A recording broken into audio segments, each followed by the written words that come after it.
Hey there, in this video I'll be going over how to scrape your competitors' LinkedIn followers.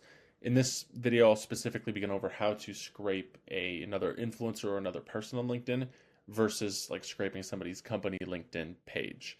That can be a video for the future, and if that's something you're interested in seeing, feel free to leave a comment down below and I'll be sure to make that happen. To give you a little bit of context, my name is Will. I run BR3TON Digital, and we help businesses put in place cold email systems to send campaigns like this one and other campaigns that are just really personalized and really relevant to their prospects. So without further ado, let's get right into the video.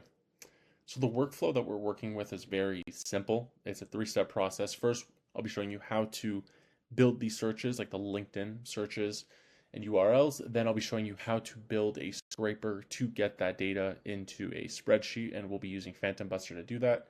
And then I'll be showing you how to use Clay, which is a spreadsheet tool that has built-in automation so you can clean the list and sort of have a template that runs forever and cleans the list forever. And you can put really cool conditions and include even AI to personalize some of the data in there, which I'll be showing you the entire workflow. So let's jump straight into building your search URLs. All right, so I've gone ahead and sort of built out the final look of what your spreadsheet should look like. So you'll have 4 columns: URLs, the batch or segmentation, the influencer name or person that you're scraping, and then the number of leads, just to help you sort of keep track of what you're building. So you might notice a couple of trends in the segmentation part. So one thing about LinkedIn search is that you are limited to 1,000 records per search. So that means we have to slice the searches until there's enough, or there is never more than 1,000 leads per URL. So you'll notice I just made an example here quickly of if we were to scrape Canada, US, and the UK in our batches. If, for example, this John Smith person had 3,000 in total, we would be able to segment for Canada, segment for US, segment for UK. Another option, if there were more leads in the UK, for example, is we could ask ChatGPT to give us different regions or provinces in the UK or Canada, um, to help us segment down that list so we never hit over 1,000 per search.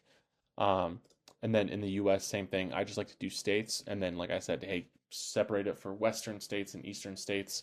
And then I just built, so this isn't real data here, but I did use this for other influencers that I did scrape. And then this was what I had to do. So just ask ChatGPT, just go through the list, and I'll sort of show you the workflow that you need to do. So let's say you were on the homepage of your LinkedIn. You'd go into the search bar here and just press enter, and that will take you to this blank sort of search. You'd press on people, then you would press on all filters, and then here is where you can sort of play with people that are followers of and connections of.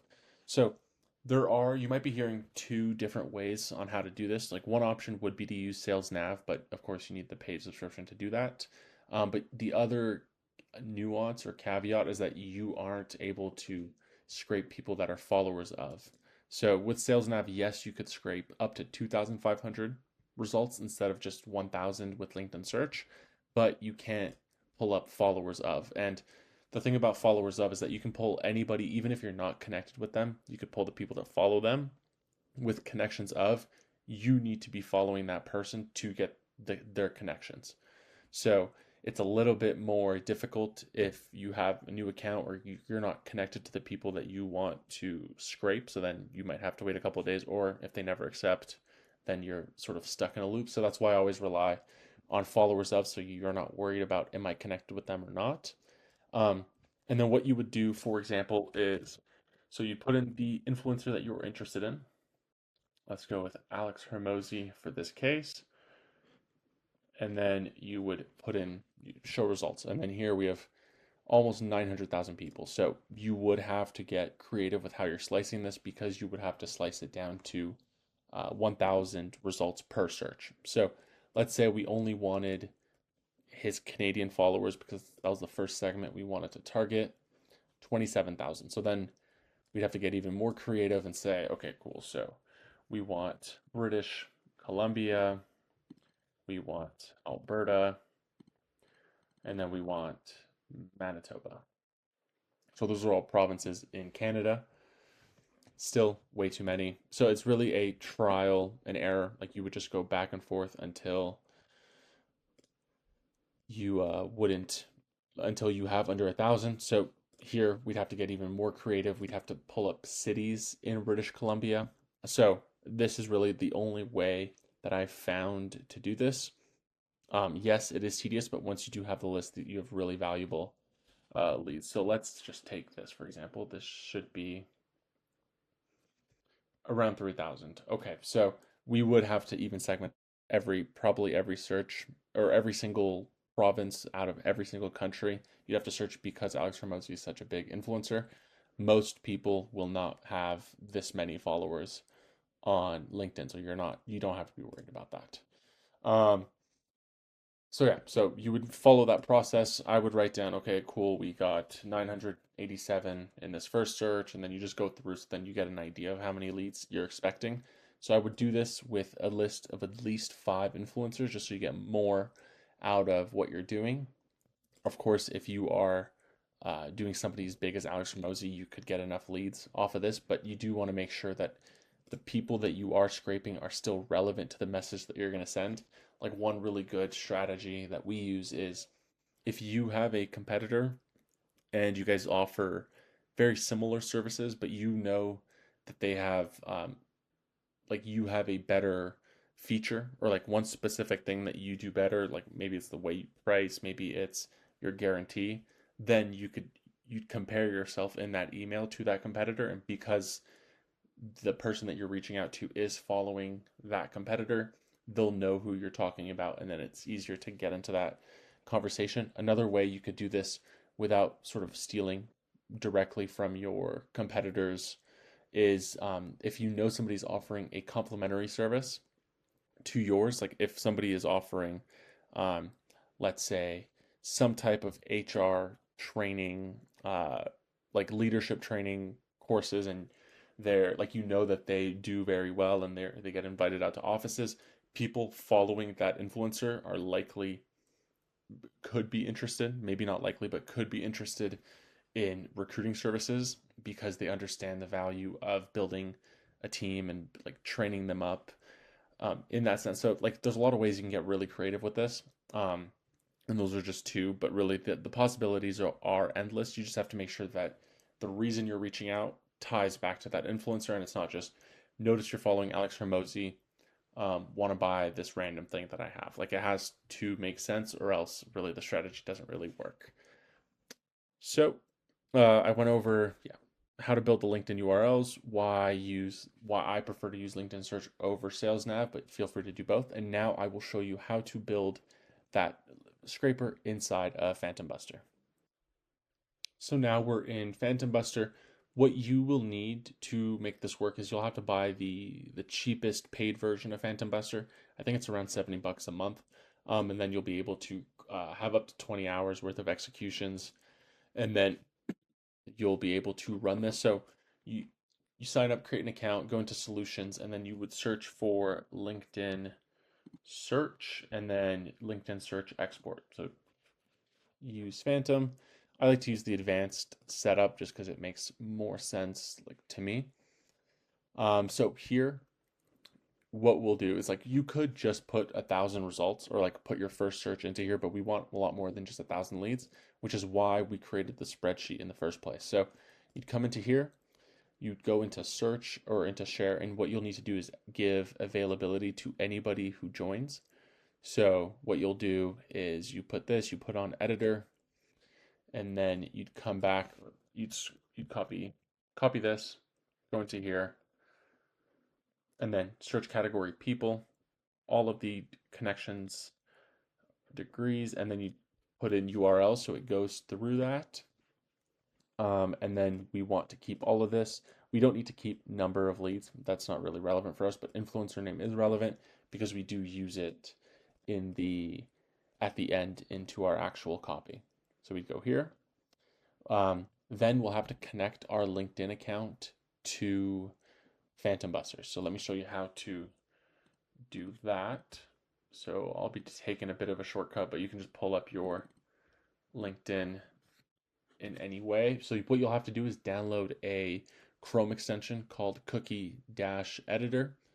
So you can go on any page of LinkedIn, you'd go here, Cookie-Editor, press on this, and then you will export in JSON the cookies of your account. So because PhantomBuster does log into your account, which is why you have to be careful with how much you're scraping.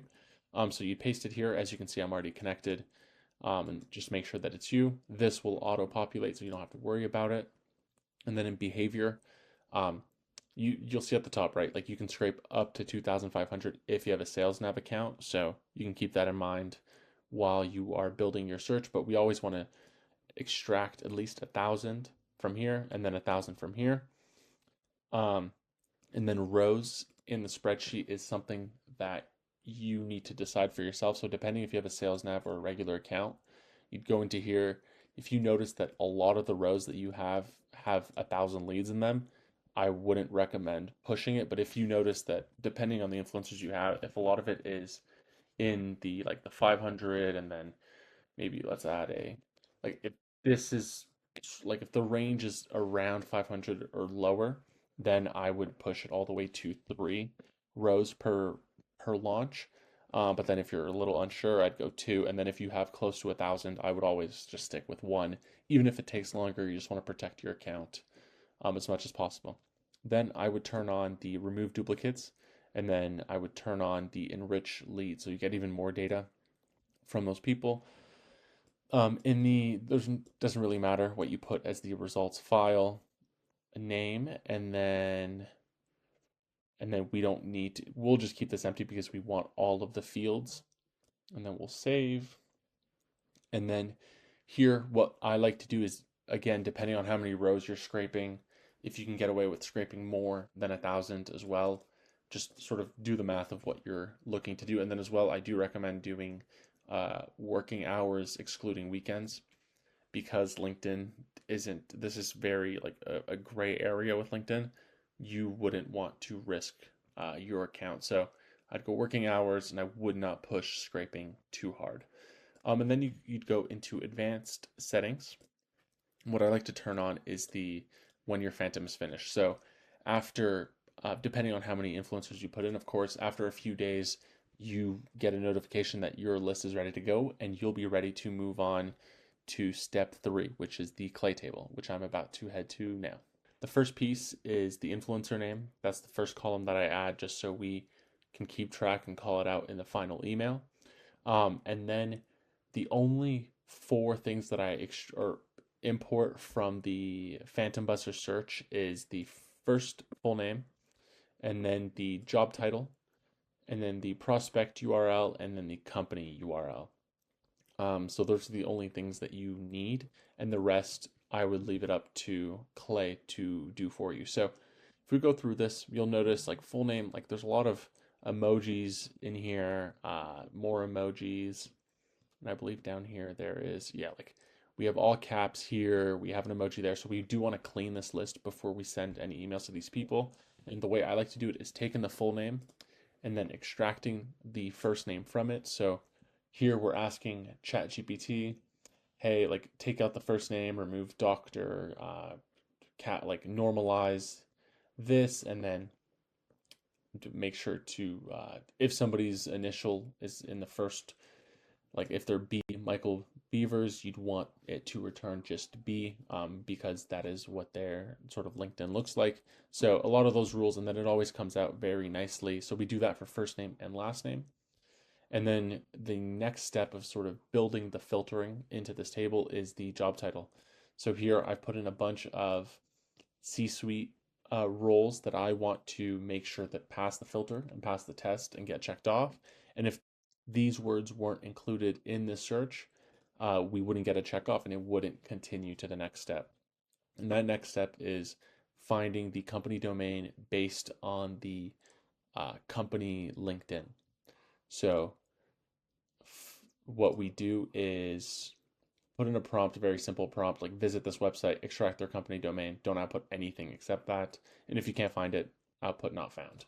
And then for us, what's really nice is for like but I don't even know how to say this number. It's so low, but $0.00029 we're able to get the domain. So for very, very cheap, and we can trust it because it's coming from the company URL.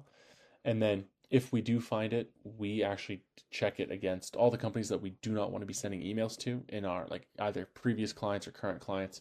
We put them in here. So they tell us, okay, this person isn't like we can't find this record, then we continue to the next step, which is checking our ICP. So we're looking for a very specific type of company in this specific example. So it's like I was just looking for lead generation and cold email agency.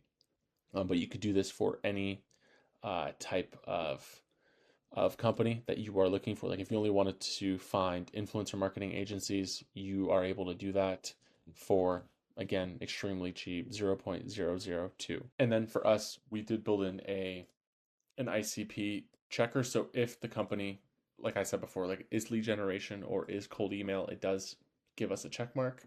And sales outreach agency, sales prospecting as well. So it gives us a check mark, and then we use an API call from Lead Magic to pull in all of their company data that we could ever want. So you can get their industry, their tagline, where they were founded, where they currently are, their description, headquarters, employee count, follower count. So you can get a ton of information about them. And then as well, you also get the similar organizations, which comes up when you do when you pull up somebody's company LinkedIn page, and you could see companies that are similar that LinkedIn has identified for us that we could email if we wanted to. So and then what I do here is like I pull out the employee count and I pull out the country. As long as the company size ICP fits, then I do email them. So in this case, it was just under 100, so very simple. And then if that fits the criteria, then I simplify the company name. Sometimes these company names have, let's see if we can find an example. For example, Boltify, right? When somebody, I would assume, at least this is the logic that I follow, if my company name was Boltify.ai, when somebody would like target me in an email, if they said, is Boltify.ai looking for X, Y, and Z, I think the company would just be called Boltify. So we did that. So we put in this to make sure that doesn't happen. Like for example, right, like RevAmp. So their full name is RevAmp Revenue Amplifier. In an email, you'd want to just call out RevAmp. So that's why we simplified the company name before sending out emails. And then if all of the criteria so far have passed the test, we do a two-step process to find work emails. So we use the first data source, which is Prospeo. If that can't find the email, then we use our second one. And then once it does find it, it inputs it into this merge column here. And then we pull in another API call to verify if that domain is a domain that we can send to. So we do not want to send to undeliverable or risky domains or email accounts. So that is why we do this process. And then we'd see undeliverable, deliverable, deliverable. And then what we're able to do is in the following steps is make sure that this email never goes out, but these emails do go out. So that's the entire point of having a clay table. So now whenever we want to import any more leads, we would just go into actions, import, we put in that PhantomBuster CSV, and then this entire process just runs, and we know because we did the testing that we're happy with the ICP that's being filtered, we're happy with the job titles that are being filtered, and then we're automatically able to look it up in our database, see if that lead already exists.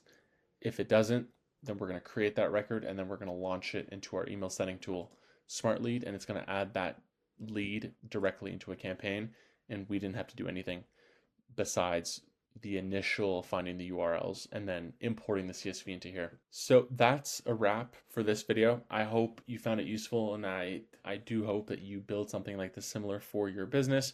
If you did find the video useful, I'd really appreciate it if you shared it with somebody who you think might find it useful as well. And yeah, I just want to say thank you for watching, and I'll catch you in the next one. Bye-bye.